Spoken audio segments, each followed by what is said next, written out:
அன்பு உறவுகளுக்கு வணக்கம். இன்னைக்கு நம்ம எதை பற்றி பார்க்க போகிறோம்னா, ஒரு 2 நாளைக்கு முன்னாடி தம்பி பாரிசாலன் அவர்களுடைய நேர்காணல் பார்த்தேன். அதில் நெறியாளர் ஒரு கேள்வி கேட்குறார். நாம் தமிழர் கட்சியை விட்டு போகிற உறவுகளை பற்றி ஒரு வன்மமான கருத்துக்களை நாம் தமிழர் தம்பிகள் செய்கிறார்கள். அதிலும் பெரும்பாலானவர்கள் செய்யாமல் ஒரு சிலர் செய்கிறார்கள் அப்படின்னு ஒரு கருத்தை அவர் பதிவு பண்ணுறார். அந்த ஒரு சிலர் செய்கின்ற அந்த கருத்தை பிடித்து கொண்டு தம்பி பாரிசாலன் அவர்கள் ஒரு 15 நிமிடம் மூச்சு முட்ட பேசியிருக்கிறார். அதை பற்றி தான் நம்ம பார்க்க போகிறோம். ஒரு சிலர் சொல்கிற கருத்தை எடுத்துக்கொண்டு அது ஏதோ நாம் தமிழர் கட்சியோட கருத்து என்பது போல புரிந்து கொண்டு கிட்டத்தட்ட 15 நிமிடங்கள் தம்பி பாரிசாலன் அவர்கள் மூச்சு முட்ட பேசியிருக்கிறார். அதில் அவர் ஒரு உச்சக்கட்ட நிலைக்கு போய் அவர் சொல்லியிருக்கிற ஒரு வார்த்தை என்னன்னா, நாம் தமிழர் கட்சியிலேருந்து வெளியேறுகிற தம்பிகள் பொலிட்டிக்கல் சூசைட் செஞ்சுக்கணும், அரசியல் சார்ந்த எந்த வேலையும் செய்யக்கூடாது அப்படின்னு நாம் தமிழர் கட்சி நினைப்பது போல அவர் ஒரு கருத்தை ரொம்ப காட்டமாக பதிவு பண்ணியிருக்கிறார். உண்மையாகவே அவர் எந்த மனநிலையில் அதை பதிவு பண்ணார்னு தெரியல. ஆனால் அவர் பேசின அந்த விதம் என்னமோ நாம் தமிழர் கட்சியோட கருத்தே அதுதான் என்பது போல அவர் பதிவு செஞ்சிருக்கிறார். இது நாம் தமிழர் கட்சிகள் மீதான, நாம் தமிழர் கட்சி தம்பிகள் மீதான ஒரு அபத்தமான குற்றச்சாட்டாக தான் நான் பார்க்குறேன். இப்போ பாரிசாலன் என்பவர் ஒரு தனி மனிதர், அவர் ஒரு அமைப்பு கிடையாது, அவர் ஒரு தனி மனிதர். அவர் தன்னோட கருத்தை பதிவு பண்ணும்போது அதுக்கு அவர் பொறுப்பேற்றுக்கலாம். ஆனால் நாம் தமிழர் கட்சிங்க பெரிய இயக்கம், ஒரு அரசியல் அமைப்பு, அதுக்குள்ள ஒரு சிலர் செய்கின்ற விமர்சனங்களை என்னமோ கட்சியோட விமர்சனம் போலவே எடுத்துக்கிட்டு ரொம்ப காட்டமா பதிவு பண்ணியிருக்காரு தம்பி பாரிசாலன் அவர்கள். இப்போ ஒரு உதாரணம் சொல்லணும் அப்படின்னா, அண்ணன் வெற்றிக்குமரன் அவர்கள் நாம் தமிழர் கட்சியிலேருந்து விலகி எனக்கு தெரிஞ்சு ஒரு 10 மாதங்கள் ஆகியிருக்கிறோம். அதுக்கிடையில் அவர் ஒரு அமைப்பை தொடங்குகிறார், தமிழர் ஒருங்கிணைப்பு இயக்கம் அப்படிங்கிற ஒரு அமைப்பை தொடங்குகிறார். அந்த அமைப்பு இப்போ மாவீரர் நாள் நினைவந்தல் கூட்டத்தை நடத்தி முடித்திருக்கிறது. அதற்கு திமுக கூட்டணியில் இருக்கிற அண்ணன் வேல்முருகன் அவர்களை அழைத்து நினைவந்தல் நிகழ்வு நடத்தியிருக்கிறாங்க. இதுவரை நமக்கு எந்த மாற்று கருத்தும் இல்லை. ஆனால் அவங்களோட செயல்பாடு எங்க விமர்சனத்துக்கு உள்ளாக்கப்படுது அப்படின்னா, ஒரு தமிழ் தேசிய இயக்கம் அப்படின்னு சொல்லிட்டு ஒரு இயக்கத்தை நடத்திக்கிட்டு இருக்கிறவங்க இந்த மண்ணில் வேரூன்றி இருக்கக்கூடிய ஆரிய கருத்தியலையோ திராவிட கருத்தியலையோ இதுவரை விமர்சனம் செய்ததாக எந்த தகவலும் இதுவரை எனக்கு தெரிஞ்சு இல்லை. ஏன்னா அவங்க அதிகப்படியாக அதை செஞ்சிருந்தால் எப்படியாவது நமக்கு தெரிஞ்சிருக்கும். அதிகப்படியாக அவங்க ஒவ்வொரு கூட்டத்திலும் ஒவ்வொரு பத்திரிகையாளர் சந்திப்பிலும் இந்த திராவிடத்தையும் ஆரியத்தையும் கருத்தியல் சார்ந்து அவங்க விமர்சனம் செய்திருந்தால் நிச்சயமா அது நமக்கு தெரியாமல் இருந்திருக்காது. ஏன்னா நம்ம முகநூலில், ட்விட்டரில், யூடியூப்பில் பெரிய அளவில் புழங்கிக்கிட்டு இருக்கிறதுனால அது எப்படி தெரியாமல் இருக்காது. அப்போது அவங்க அதை சார்ந்து பேசுறதை தவிர்த்து விட்டு முழுக்க அண்ணன் சீமான் அவர்களை விமர்சிப்பதும் நாம் தமிழர் கட்சி தம்பிகளை விமர்சிப்பதுமாக நிற்கிறாங்க. இப்போ இந்த இடத்துல நாம் தமிழர் கட்சி சேர்ந்த தம்பி தங்கைகள் அந்த தமிழர் ஒருங்கிணைப்பு இயக்கத்தை விமர்சிக்க வேண்டிய சூழல் உருவாகுது. ஏன்னா இப்போ தமிழ் தேசியம் அப்படிங்கிற ஒரு வரையறைக்குள்ள நம்ம வந்துட்டோம்னாலே தமிழ் தேசியத்தை தமிழ்நாட்டில் தான் நம்ம பேசணும். தமிழ்நாட்டில் தமிழ் தேசியத்துக்கு எதிரான ஆரிய திராவிட கட்டமைப்பு வலிமையாக இருக்குங்கிற பட்சத்தில் அந்த ஆரிய திராவிடத்தை கருத்தியலை புறந்தளிட்டு அண்ணன் சீமான் எதிர்ப்பு மட்டுமே நோக்கம் அப்படின்னு போயிட்டு இருக்க இந்த அரசியல் கட்சிகளை, இந்த அமைப்புகளை நாம் எப்படி விமர்சிக்காமல் கடந்து போகிறது? தம்பி பாரிசாலன் அவரை நம்ம பெரிய அளவில் ஒன்றும் விமர்சனம் பண்ணுறதில்லை. ஏன்னா அவரே சில இடங்களில் நாம் தமிழர் கட்சி மீது விமர்சனம் வைக்கும்போது சில விமர்சனங்கள் முன் வச்சிருக்கலாம்.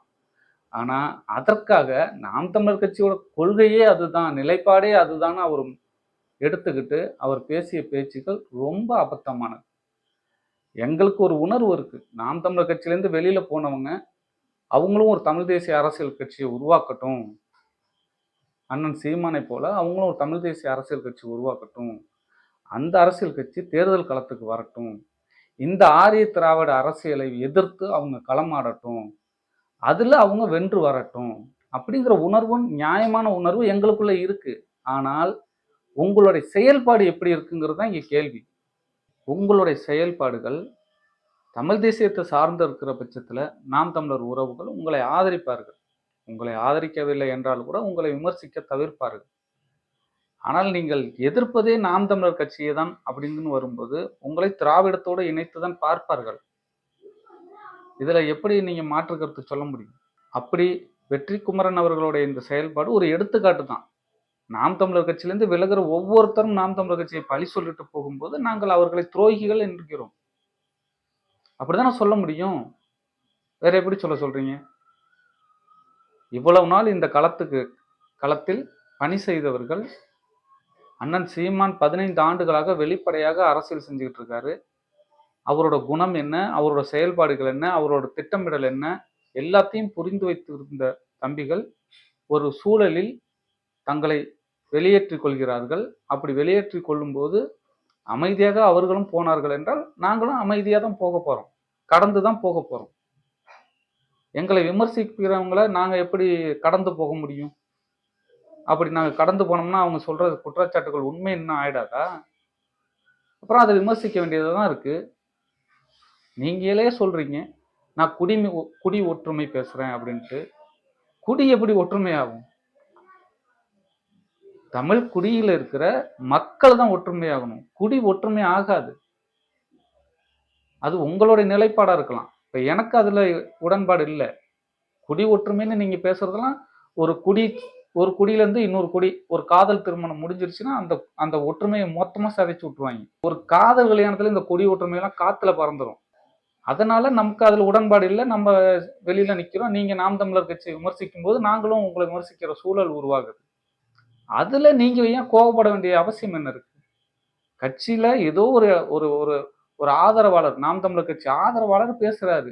அதெல்லாம் ஒரு பெரிய விமர்சனம்னு எடுத்துக்கிட்டு நீங்க மூச்சு முட்டை 15 நிமிஷம் பேசு. நீங்க குடி தேசியம், அதாவது குடி ஒற்றுமை அரசியல் பேசுனீங்கன்னா அதுல எனக்கு உடன்பாடு இல்லைன்னா அதை விமர்சிக்கிறேன். அதுல நீங்க ஒரு விமர்சனத்தை சொன்னீங்க, அதுல எல்லாருக்கும் அதுல உடன்பாடு இருக்காது. ஒரு சிலர் அதை பேசலாம், அதுல எல்லாருக்கும் உடன்பாடு இருக்காது. ஒருவேளை அந்த காணொலி பார்த்துட்டு அண்ணன் கூட அவங்கள கண்டிச்சிருக்கலாம், அது மாதிரி பேச வேண்டாம்னு சொல்லியிருக்கலாம். அதெல்லாம் தெரிஞ்சுக்காம எதுவும் நாம் தமிழர் கட்சியோட நிலைப்பாடே இதுதான், அண்ணன் சீமானோட நிலைப்பாடே இதுதாங்கிற மாதிரி நீங்க பேசுறது ஒரு சரியான நியாயமான விஷயம் இல்லை. நாம் தமிழர் கட்சியிலேருந்து ஒரு சிலர் அமைதியாக வெளியேறுகிறார்கள். அவர்களை நாங்களும் எந்த விமர்சனமும் பண்றதில்ல. அவங்களுடைய காலச்சூழல் அவங்க போறாங்கன்ட்டு நாங்கள் விலகி நிற்கிறோம். ஆனால் வெளியேறும் போது எங்கள் மீது அவதூறை தூற்றி வீசுகிறவர்களை நாங்கள் அப்படி கடந்து போக முடியாது. அண்ணன் கடந்து போகலாம்.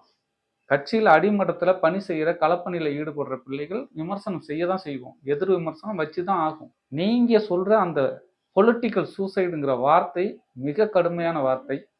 தயவு செய்து உங்கள் நிலைப்பாட்டை மாற்றிக்கொள்ளுங்கள். எங்களை பொறுத்தளவு நாம் தமிழர் கட்சியை பொறுத்தளவு நாங்கள் களத்தில் இருக்கிற எங்களோட எண்ணம் எல்லாமே என்னன்னா, நாம் தமிழர் கட்சிக்கு மாற்றா இன்னொரு தமிழ் தேசிய அரசியல் கட்சி வரட்டும். நீ இப்ப வெற்றிக்குமார் வரணும், தனித்து தமிழ் தேசிய உணர்வோட நிக்கணும். சீமானை எதிர்க்கிறதெல்லாம் தமிழ் தேசியம் இல்லை. ஆரிய திராவிடத்தை எதிர்த்து அவர் களமாடணும், ஒரு அமைப்பை கட்டணும். அப்பதானே சீமானுக்கோட வலி என்னன்னு உங்களுக்கு புரியும். சீமானோட வலி என்னன்னு அப்பதான் உங்களுக்கு தான் புரியும். ஒரு அமைப்பை கட்டி அந்த அமைப்பை வழி நடத்தும் போது அதில் எவ்வளவு பிரச்சனைகள் வரும், அதை எப்படி கையாளணும் அப்படிங்கிற அந்த அந்த சுமை உங்க தலையில உட்காரும் போது தான் எவ்வளவு பெரிய பாரத்தை அண்ணன் சீமான் சுமந்து கொண்டு நிற்கிறாருங்கிறது உங்களுக்கு அப்பதானே தெரியும். ஏதோ நீங்க ஒரு கருத்தை கையில வச்சுக்கிட்டு ஊடகங்களை உட்காந்துக்கிட்டு அதை பேசுறதுனாலேயே உங்களுடைய கருத்து அரசியல் ஆயிடாது, அரசியல் அதிகாரம் ஆயிடாது. முதல்ல அதை புரிஞ்சுக்கிட்டு பொறுப்போட இந்த ஊடகத்துல நீங்க பேசணுங்கிறது தான் என்னுடைய அன்பான வேண்டுகோள். நன்றி, வணக்கம்.